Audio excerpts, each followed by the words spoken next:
नमस्कार दोस्तों, स्वागत है आपका आज की हिंदी साहित्य की क्लास में। तो आज की क्लास में हम लोग हिंदी नाटक का विकास पढ़ेंगे। इसके अलावा हमने हिंदी कहानी का विकास और उपन्यास का विकास पढ़ लिया है, जिसमें उपन्यास की बात करें तो एक क्लास बाकी है चतुर्थ उत्थान की। ठीक है, जो बच्चा चैनल पर पहली बार आया है तो मैं बता दूं, हम लोग हिंदी पढ़ रहे हैं, चाहे आपका सब्जेक्ट टीजीटी हो, चाहे पीजीटी हो, या फिर यूजीसी नेट के लिए आप पढ़ रहे हैं। ठीक है, तो ये क्लास सभी के लिए इम्पोर्टेंट रहेगी और ख़ास करके ये है स्पेशल, ये टीजीटी हिंदी स्क्रीनिंग एग्ज़ाम वाले बच्चों के लिए है, क्योंकि उनके सिलेबस के अकॉर्डिंग हम चल रहे हैं। तो आज की क्लास में हम नाटक के बारे में जो भी मेन चीज़ें हैं उनको फटाफट से देख लेते हैं। इसका जो विकास है वो भी इसी प्रकार से है जैसा हमने उपन्यास में पढ़ा था, प्रथम उत्थान, द्वितीय उत्थान, तृतीय उत्थान और चतुर्थ उत्थान। ठीक है, तो पहले देखते हैं प्रथम उत्थान में क्या कुछ पढ़ना है, जो कि भारतेंदु युग भी आप कह सकते हैं। सबसे पहले आचार्य रामचंद्र शुक्ल जी की स्टेटमेंट है, विलक्षण बात यह है कि आधुनिक गद्य साहित्य की परंपरा का प्रवर्तन नाटकों से हुआ है। क्या कहते हैं रामचंद्र शुक्ल जी? विलक्षण बात यह है कि आधुनिक गद्य साहित्य की परंपरा का प्रवर्तन नाटकों से हुआ है। फिर आगे कुछ प्रसोता कह सकते हैं, विचारक कह सकते हैं जो कहते हैं कि मेरे अनुसार हिंदी का प्रथम नाटक ये है और मेरे अनुसार ये है। तो आपने ध्यान रखना है कि हिंदी का प्रथम नाटक कौन सा है, ये आपने पढ़ना है।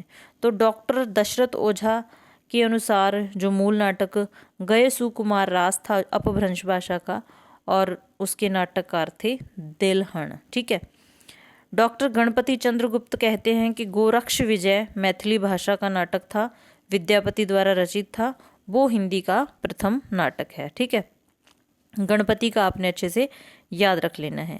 उसके बाद डॉक्टर बच्चन सिंह कहते हैं कि आनंद रघुनंद ब्रज भाषा का नाटक था, महाराज विश्वनाथ द्वारा रचित था, वही हिंदी का प्रथम नाटक है। फिर आचार्य रामचंद्र शुक्ल जी किस नाटक को मानते हैं हिंदी का प्रथम नाटक? तो आनंद रघुनंद ब्रज भाषा का ही ये नाटक था, महाराज विश्वनाथ सिंह का, मतलब उसी को जो डॉक्टर बच्चन सिंह ने पहला हिंदी का नाटक बताया, वही बताया है आचार्य रामचंद्र शुक्ल जी ने। भारतेंदु हरिश्चंद्र जी कहते हैं कि नहुष हिंदी का प्रथम नाटक है, यही मतलब कि माना जाता है। ये भी ब्रज भाषा का नाटक था और गिरिधर दास गोपाल चंद्र भी आप कह सकते हैं, उनका लिखा हुआ था, और ये भारतेंदु हरिश्चंद्र जी के पिताजी थे। ठीक है, तो उसको ये हिंदी का प्रथम नाटक मानते हैं। भारतेंदु हरिश्चंद्र ने अपने पिता गिरिधर दास, या मूल नाम कह सकते हैं गोपाल चंद्र, ये भी पूछा जा सकता है कि गिरिधर दास का मूल नाम क्या था, तो गोपाल चंद्र याद रखना है। कृत नहुष 1859 ईस्वी को प्रकाशित हुआ था, हिंदी का प्रथम नाटक है। राजा लक्ष्मण सिंह कृत शकुंतला, जो कि 1862 ईस्वी को द्वितीय अपने द्वारा लिखे, विद्या सुंदर को तीसरा, और श्री निवास दास के तपसा स्वर्ण जो कि 1883 में लिखा गया को चौथा नाटक मानते हैं। तो भारतेंदु हरिश्चंद्र ने सीक्वेंस में बता दिया है कि मेरे अनुसार नहुष है प्रथम है, राजा लक्ष्मण सिंह कृत शकुंतला को द्वितीय माना है, इसी प्रकार से विद्या सुंदर को तीसरा माना है, अपने द्वारा लिखेगी, मतलब विद्या सुंदर भारतेंदु हरिश्चंद्र द्वारा लिखा गया था, और तीसरा माना है। इसके अलावा निवास दास के तपसा स्मरण को चौथा नाटक माना है। ठीक है, तो ये आपने याद रख लेना है। भारतेंदु के अनुसार नहुष की रचना विशुद्ध नाटक रीति तथा पात्र प्रवेश आदि नियम रक्षण को ध्यान में रखकर की गई। नहुष नाटक पद्य ब्रज भाषा में लिखा है, तो भाषा जरूर याद रख लेनी है। खड़ी बोली में सन 1862 में राजा लक्ष्मण सिंह द्वारा गद्य में अनुदित शकुंतला नाटक सबसे पहले आता है। हिंदी भाषा के कुछ अन्य नाटक हैं, जैसे प्राणचंद चौहान का हो गया रामायण महानाटक, तो ये देख ले। इंद्र सभा याद रख लेना, इंद्र सभा नाटक किसका है? अमानत का है, ये भी ब्रज भाषा का है।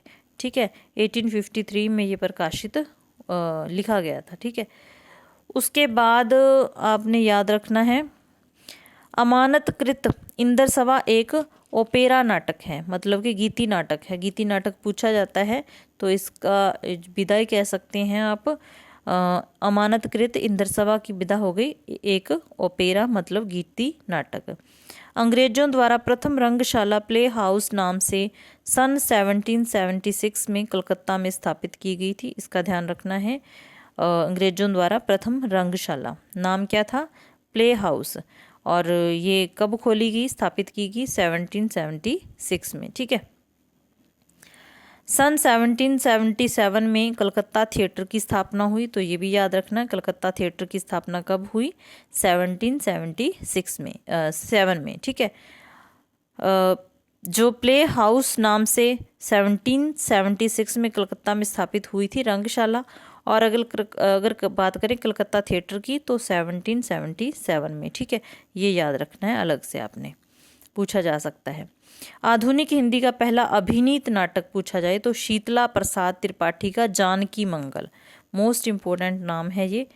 किसका था ये नाटक? था शीतला प्रसाद त्रिपाठी का। नाटक का नाम था जानकी मंगल माना गया है, जो 1868 में काशी में खेला गया और जिसमें लक्ष्मण का अभिनय भारतेंदु हरिश्चंद्र ने किया था। तो ये भी आपको याद रखना है कि किस नाटक में भारतेंदु हरिश्चंद्र ने लक्ष्मण का रोल प्ले किया था। तो किस में किया था? जानकी मंगल में। कब खेला गया? 1868 में। कहाँ? काशी में। और उसमें लक्ष्मण का रोल अदा किया था अब भारतेंदु हरिश्चंद्र जी ने। ठीक है। उसके बाद शकुंतला के अभिनय में प्रताप नारायण मिश्र का अपने पिता से मूछ मुड़ाने के लिए आज्ञा मांगना प्रसिद्ध है। सही अर्थों में भारतेंदु हरिश्चंद्र को ही नाट्य विधा का प्रवर्तक माना जाता है। तो नाट्य विधा का प्रवर्तक कौन माने जाते हैं? भारतेंदु हरिश्चंद्र जी। हरिश्चंद्र को भारतेंदु की उपाधि 1880 में काशी के पंडित रघुनाथ ने दी थी। ये मोस्ट इम्पोर्टेंट पॉइंट है कि भारतेंदु हरिश्चंद्र को भारतेंदु की उपाधि किसने दी? तो पंडित रघुनाथ ने। कहाँ दी? काशी में दी। ठीक है। और कब दी? 1880 में। ठीक है। भारतेंदु के समस्त मौलिक एवं अनुदित नाटकों की संख्या कितनी है? तो 17 है। संख्या अच्छे से याद रखनी है, कितनी है? 17 है। भारतेंदु का पहला नाटक विद्या सुंदर माना जाता है।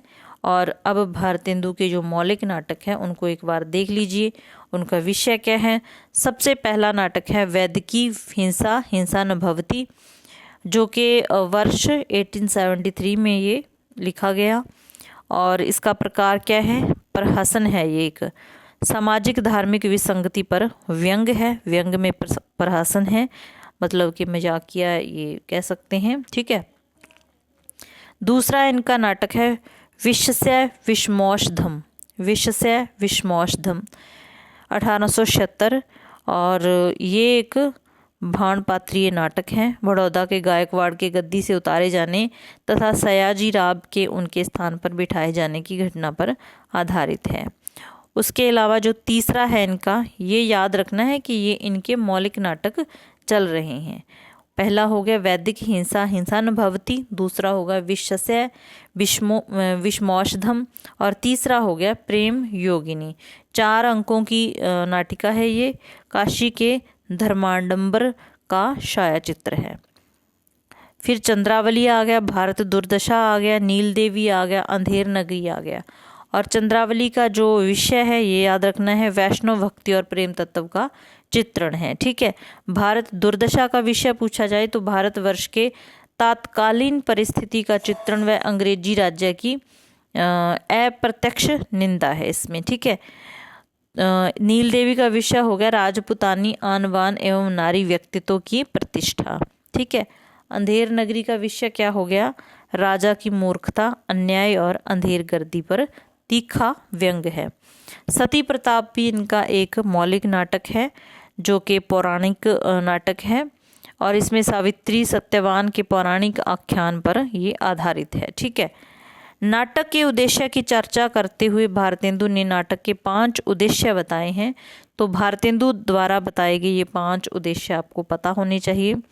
कौन कौन से हैं? हास्य, श्रृंगार, कौतुक, समाज संस्कार और देश वत्सलता, देश वत्सलता। तो ये पांचों ही आपने थोड़े से ध्यान में रख लेने हैं।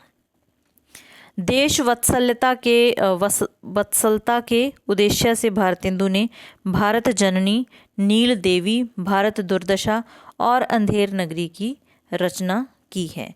तो इसमें भाव पूछा जा सकता है इन नाटकों में कौन सा है, देश वत्सलता का। ठीक है। उसके बाद सती प्रताप भारतेंदु का अधूरा नाटक है, जिसे राधा कृष्णदास ने पूरा किया। क्वेश्चन किसी भी तरीके से बन सकता है, आपसे पूछा जा सकता है भारतेंदु का अधूरा नाटक, तो सती प्रताप। ठीक है। किसने पूरा किया, कृष्णदास ने पूरा किया। और सती प्रताप किसका नाटक है, भारतेंदु का। भारतेंदु का कौन सा नाटक अधूरा है। ठीक है। तो इस प्रकार से आपको याद रखना है। ब्रजरतन दास ने भारतेंदु हरिश्चंद्र पुस्तक में लिखा है, बिहार प्रांत के किसी जमींदार के अन्यायों को लक्ष्य करके उसे सुधारने के लिए तथा नेशनल थिएटर में अभिनीत किए जाने के लिए अंधेर नगरी की रचना की गई थी। भारतेंदु हरिश्चंद्र ने काशी में नेशनल थिएटर की स्थापना की। तो नेशनल थिएटर की स्थापना किसने की, भारतेंदु हरिश्चंद्र ने। कहाँ की, काशी में की। काशीनाथ खत्री का नाटक बाल विधवा संताप भारतेंदु के घर पर खेला गया।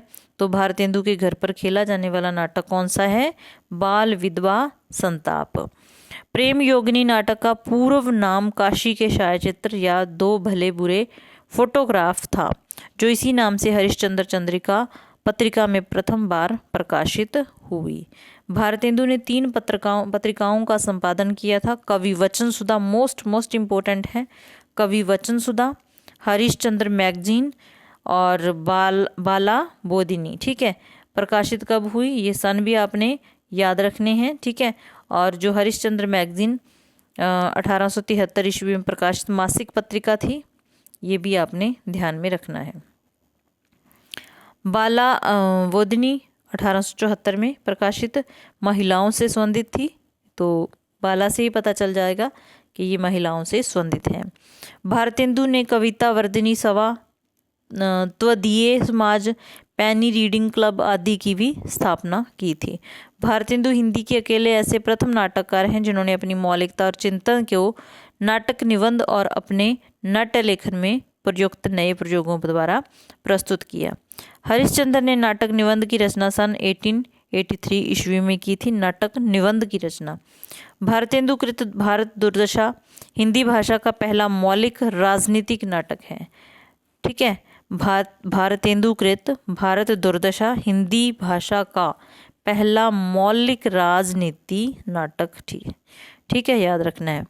भारत जननी हिंदी का पहला मौलिक ओपेरा गीति नाटक है। भारतेंदु हरिश्चंद्र के कुछ अनुदित नाटक थे, जिनमें से रत्नावली, विद्या सुंदर, पाखंड, विडंबन, दोनों को आपको अलग अलग पता होना चाहिए कि अनुदित कौन से हैं और मौलिक कौन से हैं। यहाँ से हिंदी के एग्जाम में प्रश्न बन ही जाता है। ठीक है। रत्नावली, विद्या सुंदर, पाखंड, विडंबन, धनंजय विजय, मुद्रा राक्षस, दुर्वल बंधु, कर्पूर मंजरी, सत्य हरिश्चंद्र, भारत जननी, ये सारे अनुदित थे। और भाषा का भी ध्यान रख लेना है। ठीक है। भारत जननी की भाषा बंगला हो गई, सत्य हरिश्चंद्र की बंगला हो गई, कर्पूर मंजरी की प्राकृत हो गई, और अनुवाद करने वाले मूल नाटककार से अनुवाद किया है। मूल नाटककार भी थोड़ा सा कर्पूर मंजरी का राजशेखर था, याद रख लेना है। ठीक है। उसके बाद भारतेंदु हरिश्चंद्र द्वारा अभिनीत नाटक कौन कौन से हैं? जानकी मंगल, जिसमें उन्होंने लक्ष्मण की भूमिका अदा की, नील देवी में पागल की भूमिका, सत्य हरिश्चंद्र में हरिश्चंद्र की भूमिका। तो ये तीनों ही भूमिकाएं भी याद रख लेनी है। बाबू ब्रजरतन दास एवं राधा कृष्ण दास के अनुसार भारतेंदु द्वारा रचित प्रवास नाटक उनका प्रथम नाटक है। ब्रज रतन दास एवं राधा कृष्ण दास के अनुसार भारतेंदु द्वारा रचित प्रथम नाटक प्रवास नाटक है। ठीक है। फिर भारतेंदु हरिश्चंद्र के अनुदित नाटकों के प्रकार हो गए। रत्नावली, अनुदित में रत्नावली अधूरा था, अपूर्ण नाटक था रत्नावली। ठीक है। विद्या सुंदर में प्रेम विवाह को अधिक श्रेयस्कर माना गया है। तो इसी प्रकार से इसके विषय भी दिए हुए हैं।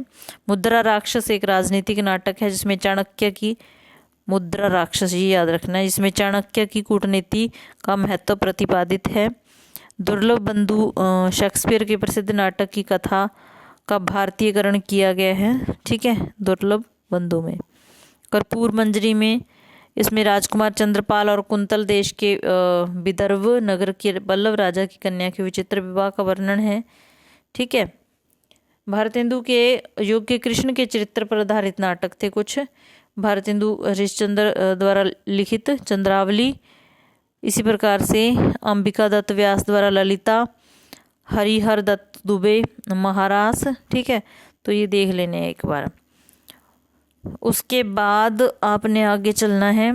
रणधीर प्रेम मोहिनी को हिंदी का पहला दुखांत नाटक माना जाता है। हिंदी का प्रथम दुखांत नाटक पूछा जाए तो रणधीर प्रेम मोहिनी, रणधीर प्रेम मोहिनी, ठीक है। हिंदी के कुछ आलोचक विशेषत गिरीश रस्तोगी ने भारतेंदु कृत नील देवी को हिंदी का प्रथम दुखांत नाटक माना है। वैसे पूछा जाए तो आपने रणधीर प्रेम मोहिनी को हिंदी का पहला दुखांत नाटक बताना है। अगर स्पेशल नाम लेके गिरीश रस्तोगी का पूछ लिया जाए तो नील देवी को, ठीक है। भारतेंदु युग के प्रमुख ऐतिहासिक नाटक श्रीनिवास दास द्वारा रचित संयोगिता स्वयंवर हो गया, राधा कृष्ण दास द्वारा रचित पद्मावती, महाराणा प्रताप, राधाचरण गोस्वामी और भारतेंदु द्वारा रचित नील देवी, ठीक है। उसके बाद आगे संगीत शाकुंतलम प्रताप नारायण मिश्र का महत्वपूर्ण नाटक है, ठीक है। जो मेन चीज़ें हैं मैंने पहले ही उसको अंडरलाइन किया हुआ है। संस्कृत भाषा से अनुदित हिंदी नाटक कुछ देख लेने हैं। भवभूति का हो गया, उत्तर रामचरित, ठीक है, कालिदास का अभिज्ञान, शाकुंतलम मोस्ट इम्पोर्टेंट है, ठीक है। उसके बाद कृष्ण मित्र का प्रबोध चंद्रोदय, फिर शूद्रक का मृषकटिक, हर्ष का रत्नावली, भट्ट नारायण का वेणी संहार। ये पांचों ही आपने ध्यान रखने हैं। संस्कृत भाषा से हिंदी में अनुदित ये नाटक हैं, ठीक है। कालिदास का अभिज्ञान शकुंतलम, कृष्ण मित्र का प्रबोध चंद्रोदय, शूद्रक का मृषकटिक, हर्ष का रत्नावली और भवभूति का उत्तर रामचरित। उसके बाद आगे आपने देखना है बंगला भाषा से माइकेल मधुसूदन पद्मावती, इसको एक बार छोड़ो। फिर अंग्रेजी भाषा से अनुदित हिंदी नाटक कौन कौन से हैं? विलियम शेक्सपियर का मर्चेंट ऑफ वीनस, ये इम्पोर्टेंट है, और ये वेनिस का व्यापार इसका अनुदित नाटक हो गया। मूल नाटक मर्चेंट ऑफ वेनिस और अनुदित हो गया वेनिस का व्यापार, ठीक है। मूल नाटककार पूछा जाए तो विलियम शेक्सपियर, अनुवादक आर्य। ये सारी चीज़ें याद रखनी है। बाबू तोताराम ने भाषा संवर्धनी सभा की स्थापना की। भाषा संवर्धनी सभा की स्थापना किसने की? बाबू तोताराम ने, ठीक है। उसके बाद सन 1903 ईस्वी में बालकृष्ण भट्ट ने लिखा, हिंदू जाति तथा हिंदुस्तान को जल्द गिरा देने का सुगम लटका यह पारसी थिएटर है, जो दर्शकों को आशिकों मशूकों का लुप्त हासिल कराने का बड़ा उम्दा जरिया है। सन 1912 ईस्वी में बद्रीनाथ भट्ट ने संस्कृत के वेणी संहार नाटक का कुरुबन दहन नाम से हिंदी रूपांतर किया, ठीक है। फिर द्विवेदी युग के कुछ रचित ऐतिहासिक नाटक हैं, ठीक है। तो यहाँ से आगे चलते हैं। तृतीय उत्थान, जयशंकर प्रसाद ऐतिहासिक नाटककार के रूप में प्रतिष्ठित हैं, तो जयशंकर प्रसाद को ऐतिहासिक नाटककार माना जाता है, याद रखना है। जयशंकर प्रसाद का प्रथम नाटक सन 1910 में प्रकाशित सज्जन को माना जाता है। मोस्ट इम्पोर्टेंट चीज़ है, जयशंकर प्रसाद जी का कौन सा नाटक प्रथम है? तो सज्जन कब प्रकाशित हुआ? 1910 में, ठीक है। सज्जन 1910 में सज्जन का कथानक महाभारत से लिया गया, ये भी याद रखना है। उसके बाद कल्याणी परिणय, करुणालय, प्रायश्चित, राज्यश्री याद रखना है। राज्यश्री, विशाख और अजातशत्रु, जो तीनों ही काफ़ी महत्वपूर्ण, वैसे तो जयशंकर प्रसाद के सभी देख लेने हैं, लेकिन राज्यश्री, विशाख, अजातशत्रु ये अच्छे से याद रखने हैं। राज्यश्री इसका धारा हर्षचरित तथा चीनी यात्री ह्वेनसांग ऐतिहासिक विवरण है, तो हर्षचरित हर्षवर्धन से संबंधित है ये सारा कुछ, तो ध्यान रखना है। ठीक है। विशाख का कथानक कलहण की राजतरंगिणी के आरंभिक अंश के आधार पर निर्मित हुआ है, विशाख का। ठीक है। इसमें अजातशत्रु में 3 राज परिवारों मगध, कौशल और कौशांबी को केंद्र मानकर शासकों की महत्वाकांक्षा और सत्ता लिप्सा को दिखाया है। जन्मजय का नाग यज्ञ मोस्ट इम्पोर्टेंट है, जयशंकर प्रसाद का याद रखना है। इसमें परीक्षित का प्रतापी पुत्र जन्मजय पिता का बदला लेने के लिए नागों का विध्वंस करना चाहता है। कामना, फिर स्कंदगुप्त, एक घूंट, चंद्रगुप्त, ध्रुव स्वामिनी, तो ये सारे जयशंकर प्रसाद के नाटक हैं, अच्छे से याद रखने हैं। सन 1912 में कल्याणी परिणय का प्रकाशन नागरी प्रचारिणी पत्रिका में हुआ। चंद्रगुप्त नाटक कल्याणी परिणय का ही परिवर्धित रूप है, तो ये भी थोड़ा चीज़ें याद रख लेनी है। प्रसाद के नाटक चंद्रगुप्त का प्रकाशन सन 1933 में अभिनव चंद्रगुप्त के नाम से किया गया था। ठीक है। आगे है प्रसाद के नाटकों पर बंगला नाटककार द्विजेंद्र लाल राय तथा अंग्रेजी नाटककार विलियम शेक्सपियर के नाटकों का सर्वाधिक प्रभाव है। किस किस का प्रभाव है, अच्छे से याद रखना है। ध्रुव स्वामिनी नाटक से समस्या नाटक का प्रवर्तन माना जाता है। इसमें अनमेल विवाह, तलाक, पुनर्विवाह की समस्या को उठाया गया। तो समस्या मतलब जिस नाटकों में समस्या दिखाई गई हो उसका प्रवर्तन कब से माना जाता है, तो ध्रुव स्वामिनी नाटक से समस्या नाटक का प्रवर्तन माना जाता है। ठीक है, याद रख लेना, ये इम्पोर्टेंट है। उसके बाद ये कुछ नाटकों की पंक्तियां हैं, इसका स्क्रीनशॉट लेके आपने पढ़ लेना। जैसे यदि प्रेम ही जीवन का सत्य है तो संसार ज्वालामुखी है, कार्नेलिया सुवासिनी से है ये। ठीक है। तो उसके बाद आगे प्रसाद जुगीन हास्य व्यंग प्रधान नाटक, कुछ हास्य के ये नाटक हैं। ठीक है।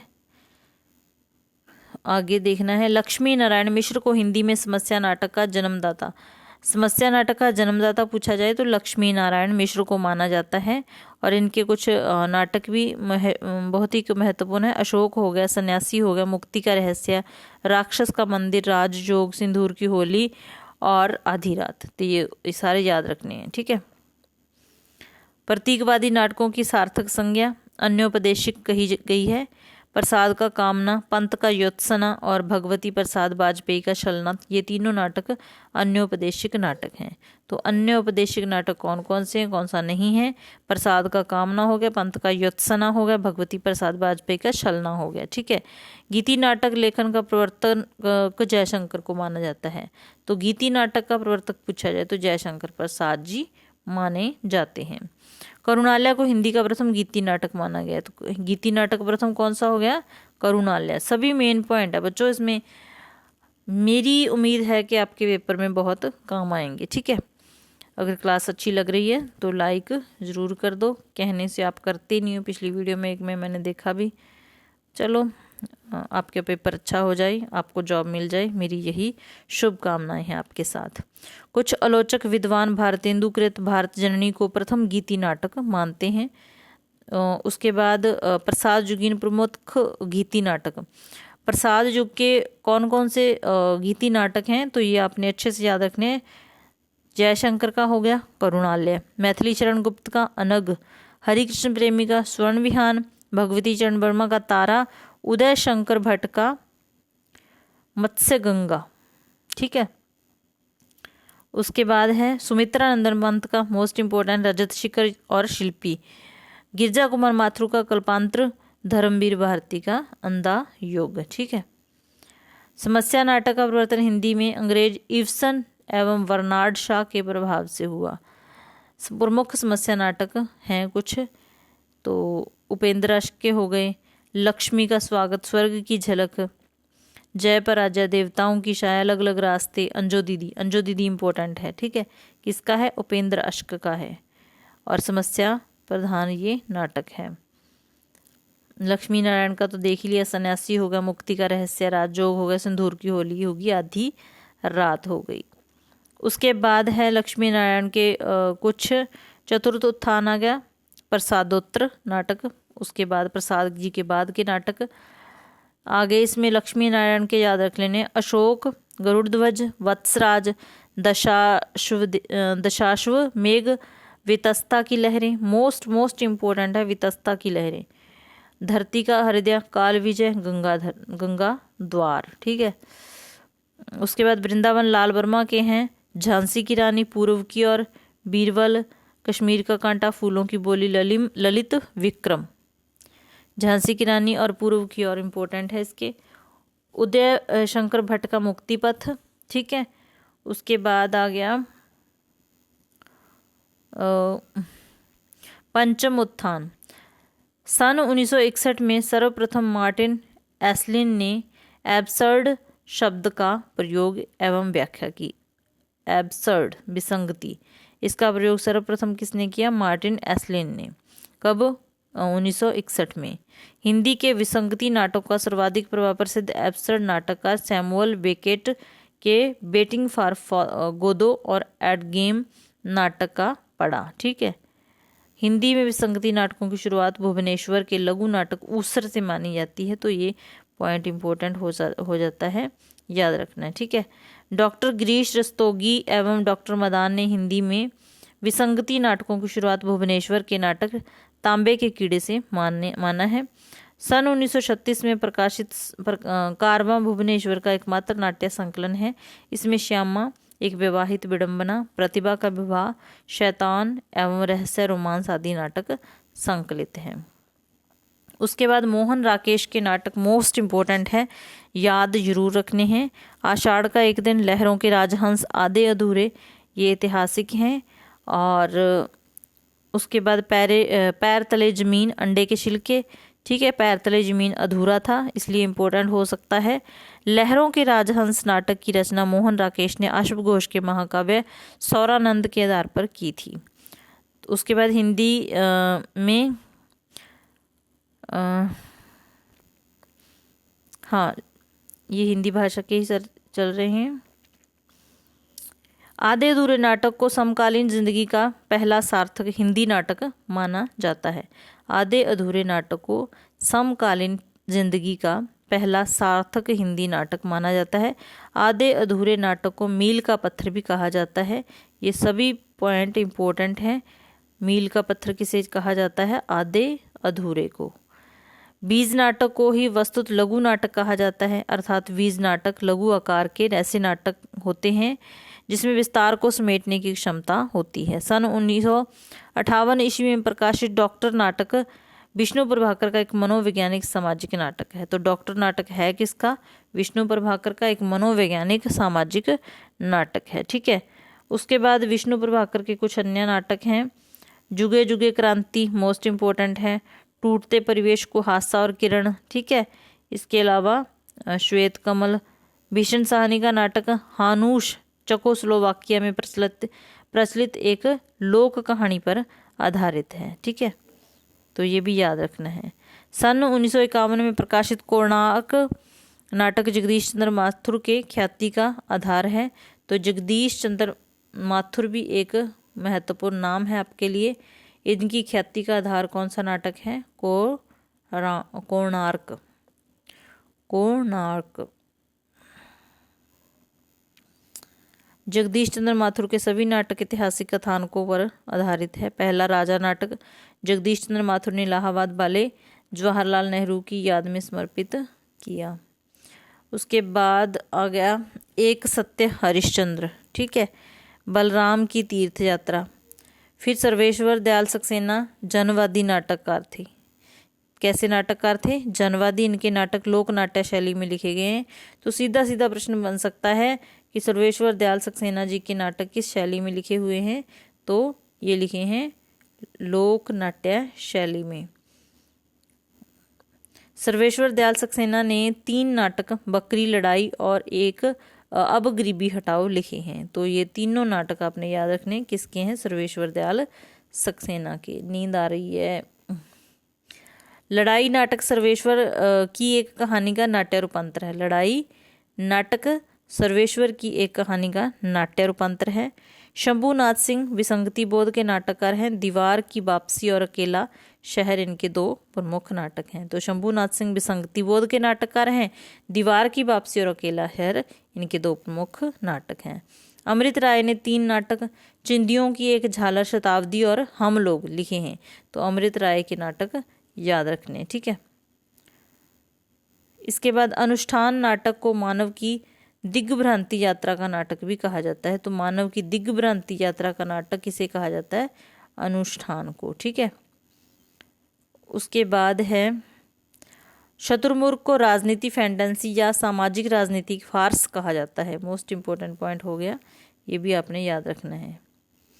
पता नहीं एग्जामिनर का कैसा मूड होगा, कैसे क्वेश्चन बनाएगा, लेकिन हमने तो वो पढ़ना है ताकि हमारा पेपर अच्छा हो जाए। तो आगे है अपनी कमाई, पंजाब सरकार द्वारा पुरस्कृत नाटक है। अपनी कमाई, ठीक है। सुरेंद्र वर्मा के कुछ नाटक हैं। द्रौपदी, सेतुबंद, सूर्य की अंतिम किरणें, किरण से सूर्य की पहली किरण तक, ठीक है। 8वां सर्ग इम्पोर्टेंट है, 8वां सर्ग ये सुरेंद्र वर्मा के हैं। हमीदुल्ला एक व्यंग नाटककार के रूप में प्रसिद्ध हैं। इनके प्रकाशित नाटक हो गए उलझी आकृतियाँ, ठीक है। उसके बाद मुद्रा राक्षस से ने रूसी नाटककार गोगोल के नाटक इंस्पेक्टर जनरल का हिंदी नाटक रूपांतर आलाफसर नाम से किया है। तो ये याद रख लेना है। उसके बाद है मुद्रा राक्षस ने नाटक की भाषा को हाशिए की भाषा कहा है। मुद्रा राक्षस ने नाटक की भाषा को हाशिए की भाषा कहा है, ठीक है। ये एक ही पॉइंट है। आगे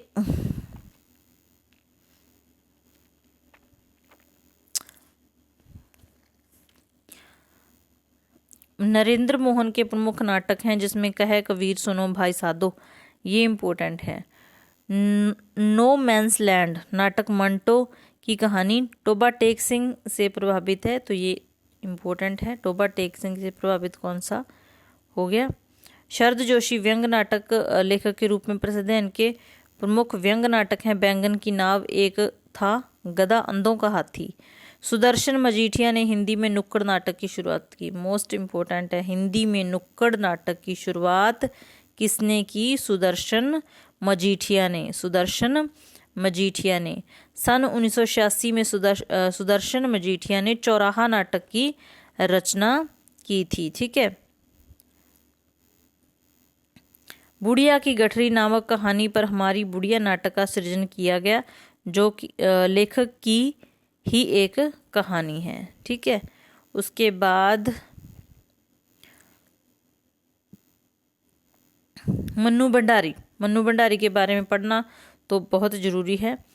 मन्नू भंडारी ने 2 प्रमुख नाटकों की रचना की है, बिना दीवारों के घर और महाभोज। बिना दीवारों के घर में क्या बताया है? इसमें पति पत्नी के बीच के तनाव का चित्रण है, और महाभोज इनके उपन्यास महाभोज का ही एक नाट्य रूपांतर है। फिर शांति मेहरोत्रा ने 2 प्रमुख नाटक लिखे हैं, एक और दिन, ठहरा हुआ पानी। मृदुला गर्ग के एक और अजनबी, जादू का कालीन, कितनी कैदें, दुल्हन एक पहाड़ की, उसके बाद दूसरा संस्करण। तो ये इनके हैं। मृदुला गर्ग के 3 नाटक, कितनी कैदें, दुल्हन एक पहाड़ी की और दूसरा संस्करण, एक ही जिल्द में 3 कैदें नाम से प्रकाशित हुए हैं, ठीक है। तो ये भी याद रखना है। शोभा बुटानी ने शायद हाँ नाटक की रचना की है।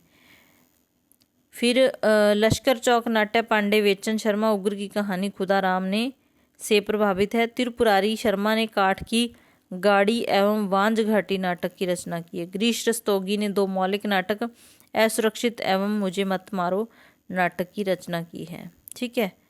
उसके बाद हिंदी के प्रमुख गीति नाटक, गीति नाटक कौन कौन से हैं? जयशंकर प्रसाद का करुणालय हो गया, निराला का पंचवटी प्रसंग हो गया, सुमित्रा नंदन पंत का रजत शिखर, भगवती चरण का तारा, और डॉक्टर धर्मवीर भारती का अंधा जुग हो गया, डॉक्टर लक्ष्मी नारायण लाल का सूखा सरोवर, दुष्यंत कुमार का एक कंठ बिशपाई।